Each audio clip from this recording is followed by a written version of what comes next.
আসসালামু আলাইকুম। তো আজকে আমরা শিখবো আমরা কীভাবে এরকম নর্মাল একটা ফটোকে প্রফেশনাল লেভেলে এডিট করতে পারি এক ক্লিকে।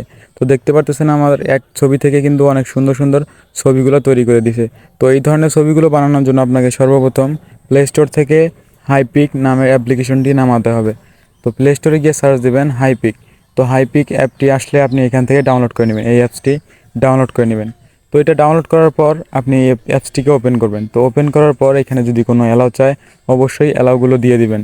তো এখানে দেওয়ার পর আমি ক্যান্সেল দিতেছি, ইম্পোর্টে চাপ দিবেন। তো ইম্পোর্টে চাপ দেওয়ার পর আপনি যে ফটোটাকে এডিট করতে চান সেটার ভিতর চাপ দেন। তো আমি এই ছবিটা এডিট করতে চাইতেছি, এইটার ভিতরে চাপ দিলাম। তো এটার ভিতর চাপ দেওয়ার পর নিচে দেখতে পারবেন, এখানে দেখতে পারবেন একটা ট্যাব দিলে ক্রপ নামে একটা অপশন। তো ক্রপ নামের অপশনটাতে চাপ দিবেন।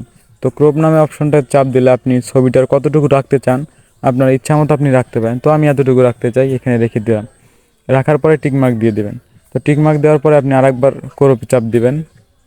তো চাপ দেওয়ার পর নিচে দেখতে পাবেন এআই এক্সপ্যান্ড, এইখানে চাপ দেন। তো এখানে চাপ দেওয়ার পর আপনার ফটোটার আপনি কোন জায়গায় রাখতে চান আর কি, আপনার ব্যাকগ্রাউন্ডটা আর কি, ফটোর কোয়ালিটি কেমন হবে। তো আমি লিখে দিচ্ছি এখানে মাউন্টেন। আপনি যে কোনো মুড, রেইনি মুড, আপনার যা ইচ্ছা সেটা দিতে পারেন। আমি মাউন্টেন লিখে দিতেছি।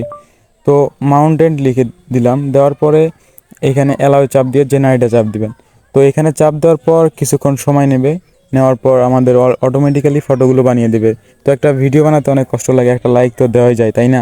তো এটা 100% হওয়ার পর দেখতে পারতেছেন আমাদের নর্মাল ছবিটাকে কত সুন্দর এডিট করে দিয়েছে। পিছনের ব্যাকগ্রাউন্ডটা এখানে 3টা অপশন দিবে, আপনি আপনার যেটা ভালো লাগে সেটা থেকে আপনি অ্যাপ্লাই করে ডাউনলোড করে নিতে পারবেন। দেখতে পাচ্ছেন অস্থির কিন্তু ফটোগুলো এডিট করে দিয়েছে। তো এরপর আমি 2 নম্বরটা অ্যাপ্লাইয়ে চাপ দিলাম। তো 2 নম্বরটা আমি ডাউনলোড করতে চাই আর কি, অ্যাপ্লাইয়ে চাপ দিলাম। অ্যাপ্লাই চাপ দেওয়ার পর এখানে টিক মার্কে চাপ দিয়ে দিবেন। চাপ দেওয়ার পর উপরে দেখতে পারবেন যে ডাউনলোড, এখানে চাপ দিলে আপনার ফটোটা অটোমেটিক্যালি ডাউনলোড হয়ে যাবে। তো ভিডিওটা কেমন লাগলো, ভালো লাগলে অবশ্যই লাইক কমেন্ট করে পাশেই থাকবেন। দেখা হবে পরের কোনো ভিডিওতে। ধন্যবাদ।